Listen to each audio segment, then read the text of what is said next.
So this is our podcast, Coexist, where we want to shine light on artists and creatives within the African diaspora and to kind of give different perspectives. So I'm Sakani Cobalt and my co-host is Asha Cobalt, and we're here with Asha and Qu'ran, and they're going to talk about their work that they're doing. My first thought is, what made you even come up with the idea to put this together? And for you to continue it, because I read somewhere that it was 2 years in the making for you to even, I guess, start getting things together. So if you could talk about that process. Yeah. Well, so sure. So it started off this idea I had after taking this one course my freshman year, and I really learned a lot, and it changed my perspective on, just the Black experience in America. And so what I wanted to do was create an organization to help kids just become empowered at an earlier age and to fight the systemic and social oppression that they face every single day. And so I had just had this whole spur of creativity, I'm going to do this, I'm going to do that. I was planning it. And then things in my personal life just kind of took away from that, like depression and things like that. So I just kind of just let it go to the side and was preoccupied with other things. But then as we got this quarantine and we all had this time to just reflect on ourselves and we were forced to stay home, it really brought me into a better place. And so I decided, hey, let me try and do something with this again. And so I used to tell myself, I can't start this organization right now because I don't have any money. What can I do? Blah, blah. But I just started to think all right, well, let me see how can I get out there right now. And so I figured blogging would be a good first step just to get my brand out there, what I want to do, and then also just create a place for people to learn about certain ways of oppression and things like that, and for people to share their voices and things. Asha, can you tell us a little bit about your background and kind of where you come from? So I lived in Piscataway my whole life. I'm 20 years old and I go to Rutgers. I'll be a senior in the fall. My interests, I thought I wanted to be a veterinarian. I'm going to do animals. I love animals. And then I realized I can't do math, so I'm not going to be a vet. So then I moved to doing advertising because I still had a creativity side. So I'm all right, maybe I can do something with that and writing. And then I moved to communications because Rutgers didn't have advertising. And so I just bounced between a lot of majors, okay, I want to do criminal justice because that's in line with what I want to do. And then I found myself doing social work because I feel like that encompasses the most. I can do the most with that kind of degree because I didn't really want to go to law school because, no. So I was thinking social work, I can get my master's. And with social work, I like because you can just go into any field. You can go be in the government, schools, hospitals, jails. So it really gives you the room to do what you want to do. And so, that's kind of how I got to here. Okay. And Qu'ran, can you also share with us a little bit about your background and how you guys started working together? So like Asha said, I'm originally from Plainfield, New Jersey, and in Seaway, where I met Asha. And right now, I'm gonna be a senior in the fall as well at Rider University, and I major in journalism. And I honestly, kind of like Asha said, when I got to college, I knew journalism that was set in stone, but in high school, it was just so many different things I wanted to do. I knew I wanted to do something in terms of changing things, and whether that was originally wanting to be a cop or wanting to go into the Peace Corps, just stuff like that. But set in stone, when I got to college, I knew I wanted to do journalism. And the good thing about that is that you can kind of do journalism in different mediums. So now, I'm trying to get more versed behind the camera and in front of the camera, as well as just doing little things like this and working on blogs. So I'm the opinion editor at my school. So I already kind of started publishing some work. So when I saw Asha doing Lucid Visionaries, I had to jump on that because I'm not only is she somebody that, around the way that I went to school with, but why not want to support? And if I can help and contribute, then that's also a way for me to get my work out there. So I look at it as an opportunity, and also a blessing, just because, especially just with the climate and everything going on now, it's good to start speaking up for one another and just showing our support. Yeah. Oh, wow. Thank you for sharing. I read some of your pieces, and I personally, from both of you, and personally, I connected with them. I resonated with it, and I felt like it's something that needs to be shared and stories that need to be told. You guys are both very eloquent with your writing, so I just kind of want to cross the bridge between how you guys made the connection to want to share others' art as well through your blog and your posting. Okay, so for me, I figured since I am going to be blogging, and I originally wanted it to just be like, you know, educational for people to come and understand like what things Black people go through from different perspectives. And so it was just a lot of negativity going on, and with the news it was constant like trauma and this person died and this person is being harassed and things like that. And I'm like, well, it would be great to just have a break from all that. And even in my content, like before I started like sharing other people's, it was like different levels of privilege, like understanding oppression, like not necessarily negative things, but it wasn't like, you know, things that will make you smile. So I wanted to, like, in light of all that going on, I wanted to just have something to share, like what other people are doing and all these positive things that Black people are putting out, to remind people that, you know, we make all these amazing contributions. And so I figured that would just be a good spot to have it on my site, and just to allow other people to see what people are doing. Yeah. Asha, you have questions? Yeah, so I kind of want to know, in the spaces that you guys are in right now, what do you see? I'm not in America right now. So for people who are maybe outside of America, or even outside of the community, what would you say are the disadvantages and advantages of being Black women in your fields right now? And it seems like you guys are kind of creating your own career paths also as well. So just some insight for people on what that process is looking like. Okay, well, I definitely would say the disadvantages of being Black are, you know, just constantly being profiled, constantly being targeted. Everything, you have the race issue that's everyone really knows about, but then you just have another layer of being a woman, and it's just like, then you deal with other oppressions.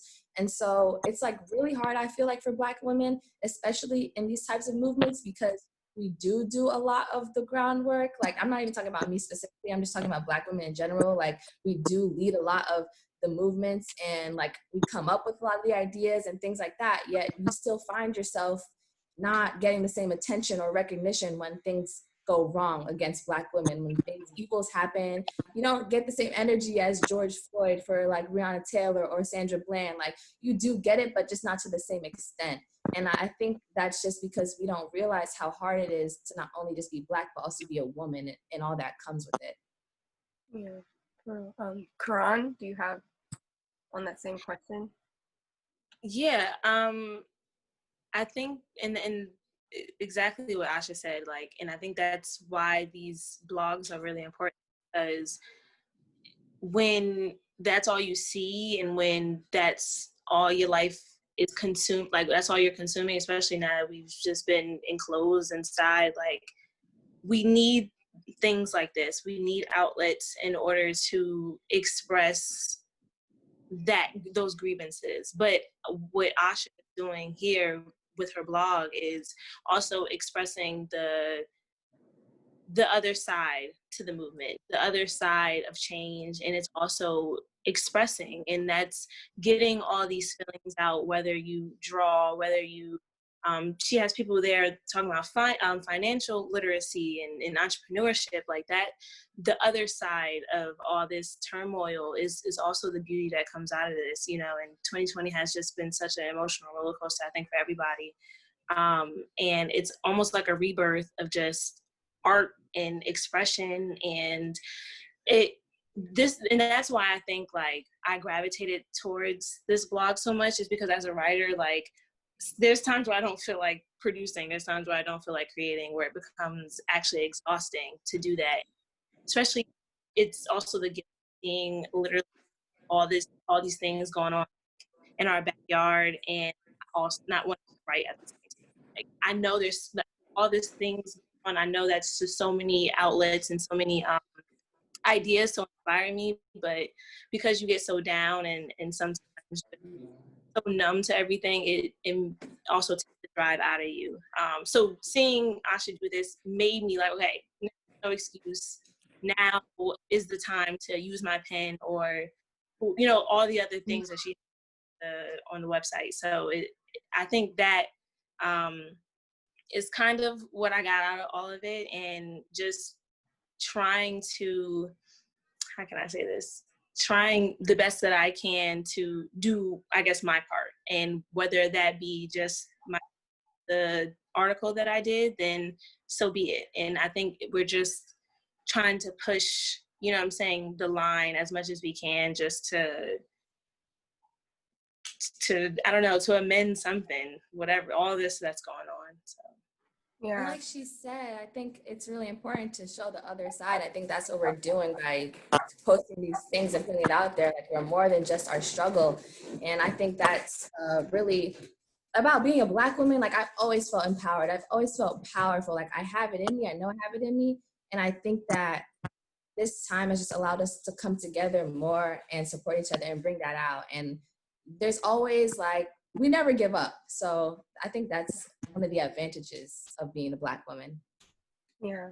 How did you guys, you talked to Qur'an, you talked a little bit about how you kind of didn't want to write, and how Asha doing this blog helped you put your stuff back out there. So how did you come over those initial fears with just starting the blog in general, or starting to write?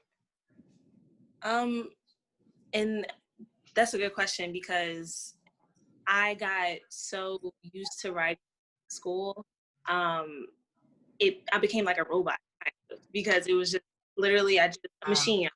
Just each week, and that's the thing, because like a lot of schools might put out an issue maybe once a month or once every few weeks. Every week we have to produce new stories, and that became very uniform, and it became very just straight line. And even though I was the opinion editor, where it gave me the leeway to use outside content and just put it into my own words, but also into still their format, gave me a little bit of leeway to be expressive compared to like the news editors and the sports editors and people who actually had to stick to a certain format. It gave me a little bit of expression, like I said, but having something that is completely separate from my university, having something where it's like, look, and Asha promotes this very, with a lot of transparency, it's very raw, and all the content she has on there. So now I'm like, okay, this is a chance to actually be myself. I got to do that at school, but not to this extent. It was definitely still within their boundaries. Like I said in the piece, I go to a predominantly white institution, and I felt a little incompetent with some of the topics that I chose, because I'm like, I don't want to step on anybody's toes. I don't want to be problematic. And it's like, why do, going back to what Asha said, also just these stereotypes that people might have of us and what they might think of us specifically as a Black woman. I didn't want to be looked at as some, just some radical, like, here she, you know what I'm saying? Because I was one of the faces, color on the staff. So that, I thought about that side. But then you get older, that was me sophomore, freshman year. Now you get older, like, well, this is who I am. This is my experience. And now with the climate, now we have letters like, stand with the Black community at our schools, and it's like, it's all well and good, but what's going to change when we actually get back on campus? So seeing things like the blog, like Lucid Visionaries, it was like, okay, well, now I get to actually speak my piece, and ironically, it happens to be about the job I hold at my university. And it wasn't for any malicious intent, but it was. So it was great just to get to all this. And I think that's what I was holding back, not only for the I have at the university, but I think my drive of wanting to write, it's like you're denying or neglecting this part of your creative genius, I guess. So it was just great to have a platform to actually, get things off your chest and just feel good about it. So that was basically a full roller coaster with that. And that's going through, you know, in and out of years in college. So it was definitely hectic. Yeah. Since you brought up the piece that you wrote, like I had a few questions for you. I have questions for both of you on different pieces, but you brought up yours, I'll ask you those questions.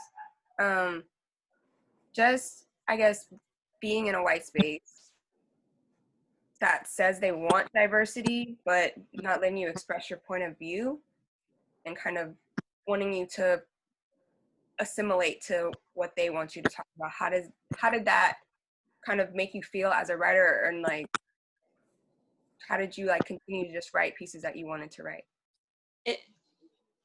I'm still kind of dealing with that now. It was hard because the way it's set up, we'll produce our newspaper on a Wednesday, and then Wednesday afternoon, we'll all sit down as a staff and critique it.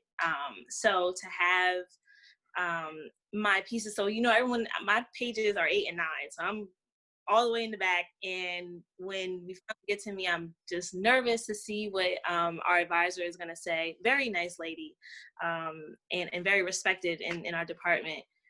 But to hear sometimes comments that not everyone will be able to relate to, because when I would do pieces on maternal care with Black women in hospitals, or if I talk about the Qu'ran Act, which I did do a piece on, like, you know, there's sometimes she translates those words to basically saying like, you know, you have to do something that's going to appeal to the whole writer community.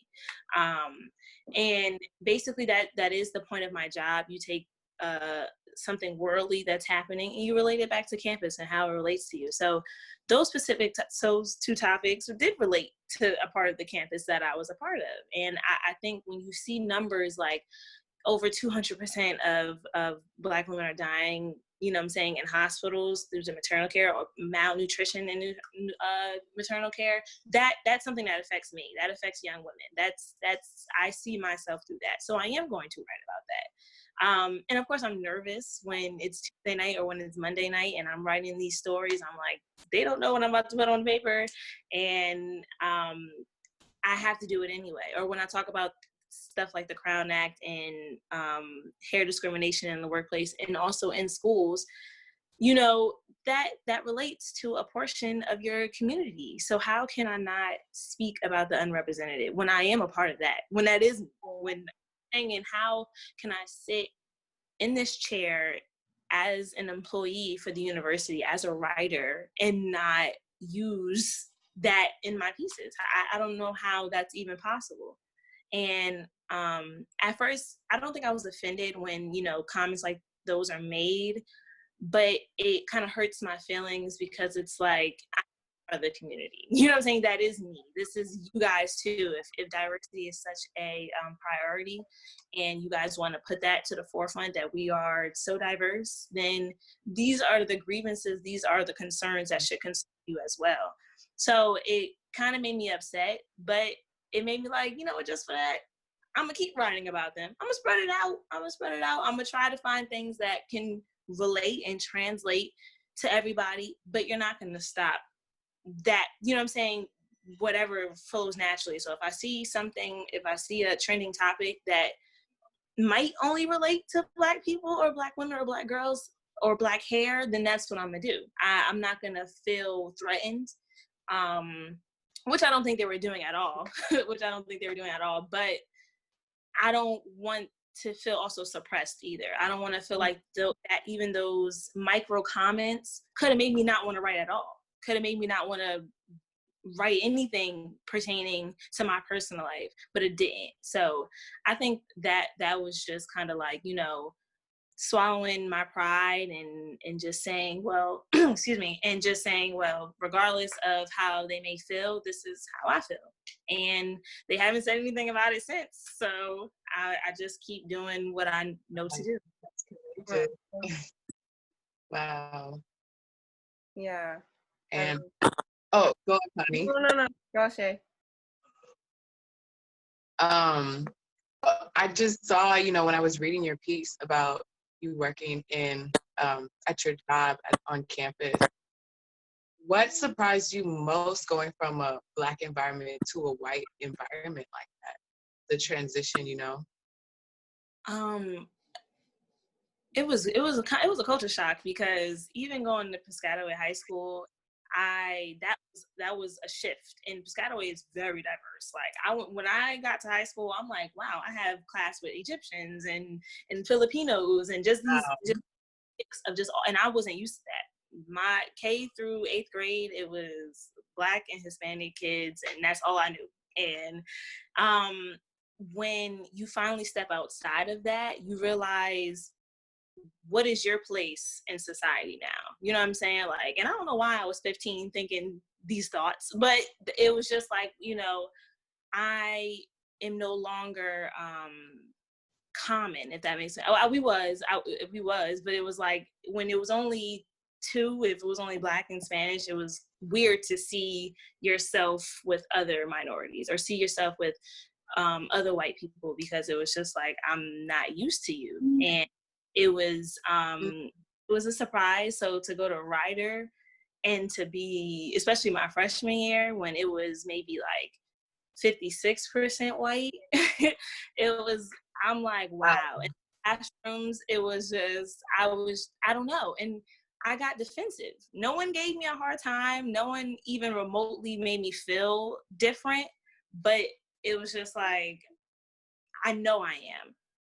And I know that even if they don't say it, I can feel it, if that makes sense. Like, and what I mean by that is, like, they can be the nicest people in the world, but our lives are very different, and how we view life is very different. And those conversations come up in a college classroom very often, especially a comm major. You know, I'm taking psych, and I'm taking sociology, and you're learning about people. I'm also a poli-sci minor. So in these classes, you see different political views. Like, I've never heard anyone say climate change didn't exist besides on Twitter, but to have the kid behind me say it, it was like, it was just like, this is how people think. This is how some people actually feel. And it was just so weird to me, because in my community where I reside, I wasn't the minority, I was the majority. So what you talked about was common. You know what I'm saying? Black plight, talking about police, talking about whatever it is, was common. It was just things we talked about, because that was just what we talked about. And to be in an environment where they're oblivious to it, or they don't recognize it, or where they ignore it, is like, it was just so crazy. So to be in these sociology classrooms and to hear how my peers feel about things going on in the world, I'm like, wow, like, we are living two different lives. And I think that note in your head is like, how do I move now? Like, how do I go about life? Because I know life is not going to be just people that look like me. I know I'm gonna have to go, especially in my career, you know, I'm gonna meet different types of writers and different types of people. And they're gonna have a different view on life. So how do I professionally clock people like that? How do I use my craft to educate? You know what I'm saying? So I think that was kind of like my initial reaction. It was very overwhelming, I think, because like I said, going from the majority to minority was weird, and it was kind of late in life. So. Oh wow, you consider it late in life? Yeah. You think you'll feel that way when you're like in your 40s, though? You know what I mean? When we're all looking back on our 20s. Right. True. That's very true. And I said late in life because I thought, especially as a kid, is when you that's when you teach them about, oh, we're all the same and we're all kumbaya, everybody, no matter what the color is, and you know what I'm saying? But that wasn't my experience. Very early on, my parents kind of instilled in me the difference, to the point where like it was just my bread and butter. It was natural. It was what I was taught at home. So to get there, of course, my parents never taught me to hate anybody. That wasn't my, what I'm saying, but it was just kind of a little eye-opening, because I'm interacting with them full time, and like I said, just being kind of the little guy. Before it was mad of us, and it's like that was my normal, that was my everyday. And when I come home, that's still my everyday. All my block are basically Black, and so to be in an educational setting, it was it was a little weird, and I thought I would have kind of nipped that in the bud, especially going to a very diverse high school, where it was still a lot of white kids. It wasn't like they weren't there. They were there, but it was just enough group that it didn't seem like I didn't have to interact with them. I really hate to say it like that because it's not on purpose, but it's just you gravitate towards people that, you look like you got in common with. So that's college was very weird because it was just me. I'm like looking around, and of course, and like I said in the piece, of course, my only friend in college is another Black girl who's a journalism major. That's just who, I don't know. And it's just how things set up like that. And it's, like I said, it's never intentional. I'm nice to whoever is nice to me. But that's just how my life was always, I just would have thought that was something I would have not got over, but would have had to experience maybe like as a teenager. So it wouldn't be as weird, but it's still a little, sometimes when I can notice I'm the only person of color or even the only Black person, you feel it, it's noticeable. No matter how you try to like act like it's normal or it's nothing, you feel it. Yeah. With you speaking on that, I kind of want to shift to Asha's piece, Dear White Girl, because it's a very different perspective on kind of how some Black people do grow up. Asha, can you kind of speak about that piece and what you were feeling at the time and what you were expressing in it? Sure. So, let's see. So I had taken this course, like I mentioned before, at Rutgers. Was a completely eye-opening experience for me. It's where I learned about James Baldwin. It's where I was finally given the words to express what I had always been feeling, but I just didn't know how to explain that. So it's like, I, like Qu'ran said, I do notice when I'm the only person of Black color in the room, but it's like, I didn't know why I was feeling the way I did feel about it, why it made me feel uncomfortable in certain ways. And I grew up in Piscataway, and like she said, Piscataway is very diverse. And so I never really felt like, I was always around white people, always around Asian people, Indian people, and it was whatever, like my neighbors, we'd play outside together, and it was cool. So when I had gone to gymnastics practice, and I am only 6 years old at the time, it was just like, it was a shock. I'm like, what is this girl telling me? Like, I can't touch this equipment because I'm dark. I'm darker than her. I'm too dark. I'm like, well, what does that even mean? I'm too dark.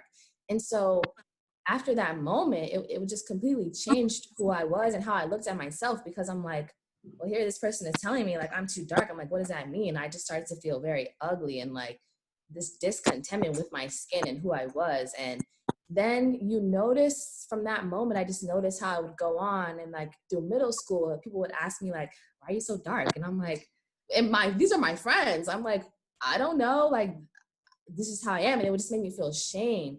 And so even though I'm experiencing all these things like colorism and I'm experiencing racism from people, I didn't know, like, wasn't given the words for it. We're not taught in school, like, oh, you're oppressed because it's still like today you're oppressed. We learned about it in relation to the past and how we were dominated as slaves and things like that, but we're never taught how it's contemporary and how it's still affecting us. And so when I wrote Dear White Girl my freshman year, I had all the words to explain what was going on. Like I was able to analyze the situation. I'm like, oh, well, this is why you thought that about me, because of your white culture and how white oppression is set up. And then this is why I felt inferior because of all that's going on. And I was able to just piece together or make sense of it. I was really able to just make sense of why she said that and why I felt the way I did and how those things are still going on like right now. So even like Qu'ran said, how she felt like she had to experience late in life, I feel like it was also late in life because I'm getting to high school, I'm graduating, I'm a freshman in college,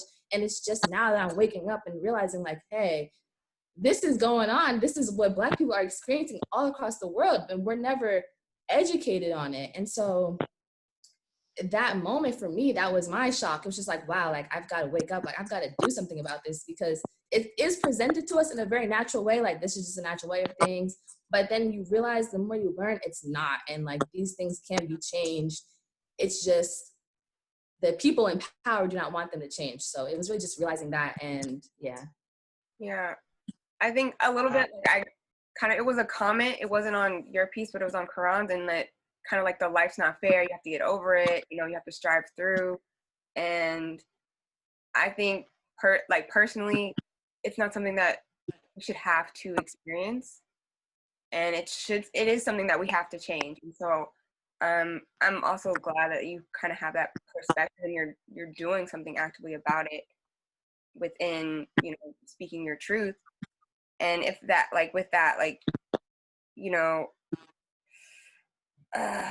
like what you kind of said in your piece, so that you don't truly feel like you're American, or not really, we have to have like this oppression on us to make white people feel like they can have their dream. Mm-hmm. So that's my personal thoughts when I was reading it. That's like why it's important for our age group to do things like this, is because it's still happening to the youth. Like we can't keep having this misconception that this is like an historical, this is ancient, that this is so long ago. No, this is still like Asha and I are still, even though we said later on in life, we're still young women. And the fact that we have fresh experiences with dealing with these things is ridiculous. She said she was 6 years old. That's no kid is that, no kid is processing that. I never felt like I said, because I was the majority for a very long time.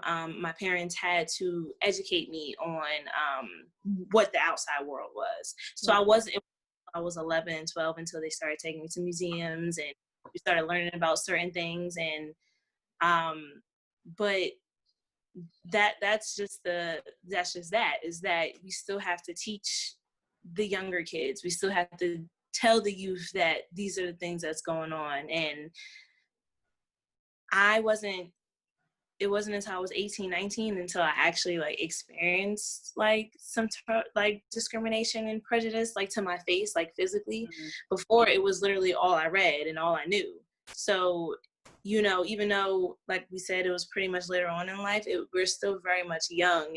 And the fact that these are things that is basically history just repeating itself and in a cycle. When are we actually gonna like nip things in the bud and tell it exactly how it is? Because we can't just, you know, I think that's the issue. We get too complacent and we get so used to just swiping things under the rug and then waiting until things just explode back again. So I think like the importance now is to just, you know, apply pressure anytime you can. You just have to always, you know, make the difference, and to realize that some Americans don't feel too American in America. So with that being said, you can't just like eliminate those experiences. So I think like, you know, with everything Asha is doing, like that's the whole purpose, is to give these voices, you know, some sort of platform, is to illuminate, to highlight, you know what I'm saying? Like, and I don't know. I think that it does suck that us as young women, as young people, have to still deal with, you know, mess that happened centuries ago. But I think this is what's supposed to happen. It sucks that it's taken so long, but when are we gonna say like, all right, like we're really tired of this? Because I know I personally don't want to raise children in this sort of environment. That's just not how I see my life going. And if that means that while I don't have kids, that I have to keep doing the dirty work in order for other people to live, you know what I'm saying, aimlessly, then so be it. But I just, when you think about who this affects, and it's not like, because now that I'm getting a little bit older, I'm not even thinking about me anymore. You know, I'm thinking about my younger sister. I'm thinking about my cousins and the babies. I'm thinking about the babies and like how, what are we going to do them? You know, and not, like I said, God willing, I still have another 50, 60, 70 years on this earth. But I feel like it starts now. I have to be hungry now. And I think what Asha's doing with this blog is making people hungry. Like, I'm telling you, I like I said, I just had to jump at the opportunity because I couldn't let it pass me by once again, because I have the space, I have the, I guess, enough following and to do it myself, but you get discouraged. Yeah. She didn't know about me feeling insecure or me doubting putting myself out there, but she did it because she knew she had to do it, one, for herself, and she knew that maybe it would open doors for other people, and that's exactly what it is. And I think that's honestly like the most important part is trying to pass the baton and put somebody else on, you know what I'm saying? Like that should be the focus, is trying to just pull everybody up. Because I feel like a lot of times it could be crabs in a barrel, you know what I'm saying? Trying to hold everybody back, no matter who it is. It could even be skin folk, you know what I'm saying? So that's the most important part, is you know what I'm saying? Creating our own table, you know what I'm saying? Have everybody just feel the fruits of their labor. And I think that's really the most important part. Yeah, wow. And one thing I really like that she pointed out, well, first, I come from Piscataway. She grew up in Plainfield, but these towns are right next to each other. And so while she grew up in a predominantly Black and Latinx community, I was always around like diverse populations. And that's, I think, also why I was so shocked when like when I first encountered racism, because I'm like, you know, it's not like it wasn't unfamiliar to me. Her type of people was unfamiliar to me. I've always been around them.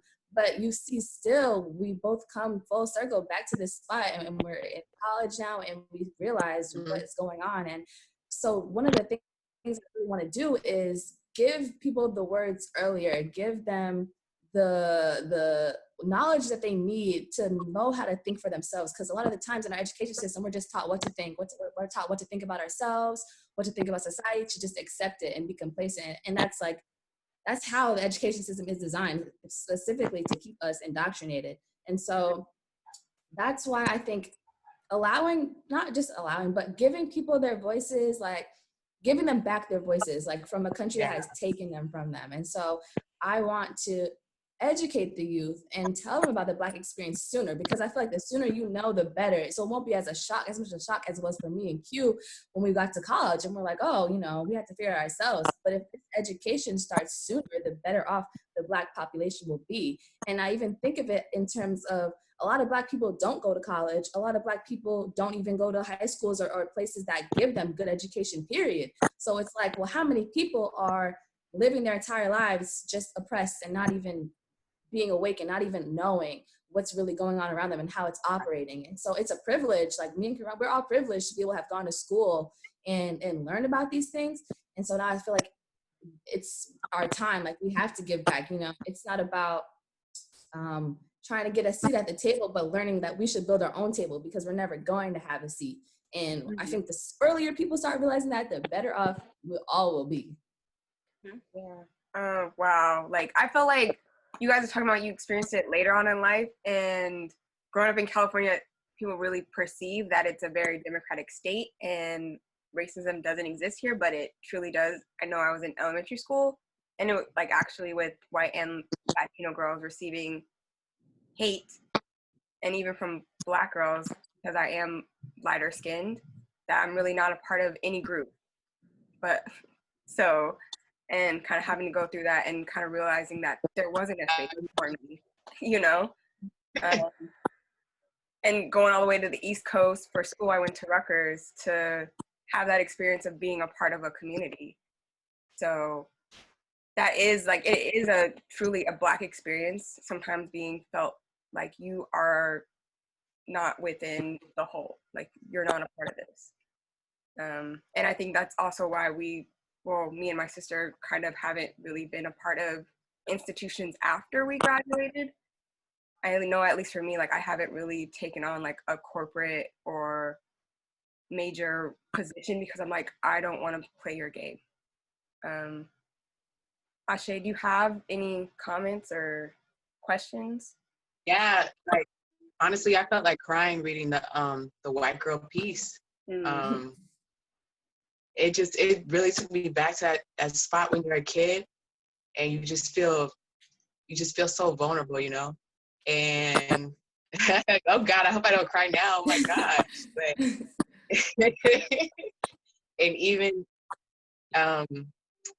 it's just so interesting because I went to a Black college. I went to Hampton, and what I hear you guys saying about, oh man, I experienced it so late in life. I would hear some people talk about, gosh, I can't wait to, just get out of the Black community and see what else is out there, and you know what I mean, start dealing with a different group. I'm tired of this crap in the barrel mentality. I'm tired of this and tired of that. And our high school experience, Sakani and I experienced, God, we experienced so much with white kids so young, like just how I think you see the mentality of how they really think because they're kids, even older. So, but yeah, especially in high school, yeah. Them calling you a jigaboo, boom. Even when we were in, I'm sorry. Sorry. Go. Sorry. Let me not interrupt you. Yeah, it's personal. So when I was reading you guys' pieces, I instantly could relate because I think we've all been, even it doesn't matter what time in your life, but when you do get to that time in your life, when you are the minority, it is just, it's one of those feelings that, like, you don't want to be the token, but you do want to make, you do want to make your race proud. You do want to make your family proud. You do want to be proud to be Black, but it's such a tightrope to walk on. And it definitely is. I felt it in my heart just reading both of y'all's pieces. And I feel my heart just cries when I hear people talk sometimes about wanting to get out of the Black community, because I already know there's going to be some type of heartbreak that happens.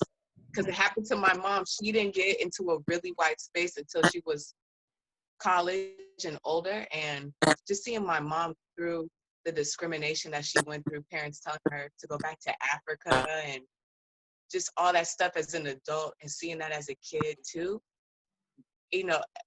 this information is important to get out there, these stories, what's happening to us. Sometimes I feel like over dramatic about it, insecure, like how you said you don't feel like writing all the time. I definitely related to that as well. I don't write in the journalistic aspect, but I definitely know what type of pressure and stuff that you all feel. And to see other young women going through that is heartbreaking, honestly. And I want to opinion on how we can make or create more spaces for Black women and Black men and Black women also to come together, maybe just in our everyday lives, on the internet, whatever y'all's ideas are from what you're seeing right now in college and with everything going on, Well, I think that's one of the hardest challenges, is getting Black people to come together. Not because we don't want to, but I just feel like there's a lot of things in the way because of the way the system is set up, and because of all the different ways it comes at us and infiltrates our lives, and it prevents us from coming together. But I know that, like, on campus, you have your orgs, your Black orgs. At Rutgers and PWI, you have a few Black sororities, a few Black fraternities. You guys have a couple of events. But even in those spaces, it's like you don't see the support. Like, Black people aren't really showing up to them. So I really don't know, like, how to get more people to come together. Like, we can organize, like, well, during the protest, people are coming together, people are organizing. So it's not like it can't happen. I just, I don't know. I think this has to be something for everybody. And because the hard thing about trying to do it on a college campus is I'm a part of an org on my campus, and it's basically like a media run thing. So we all make films, or we'll do a podcast, or we'll write, we'll do like stuff like that involves our majors, comm majors.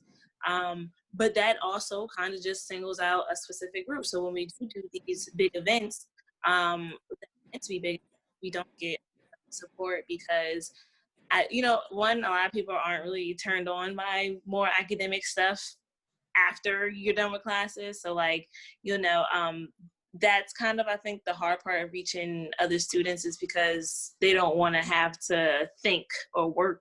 And not to say like they're not calling them airheads, but I'm just saying like after you're done with classes, you don't really want to do anything unless it's extra credit. You don't want to have to go to anything remotely educational outside of that.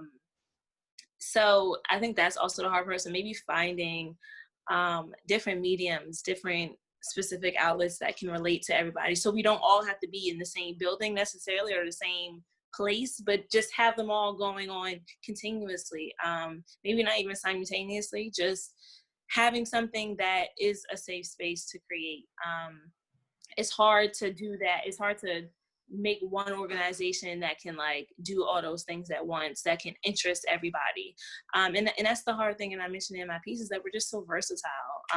It's so many different interests, so many different and so many different things people want to do. And it is hard to get everybody together, because my team has tried it multiple times. But also us being young, I think it's just a whole lot of different aspects to why I feel like they kind of like deflate sometimes. So maybe just kind of finding different outlets and different mediums for people to express themselves.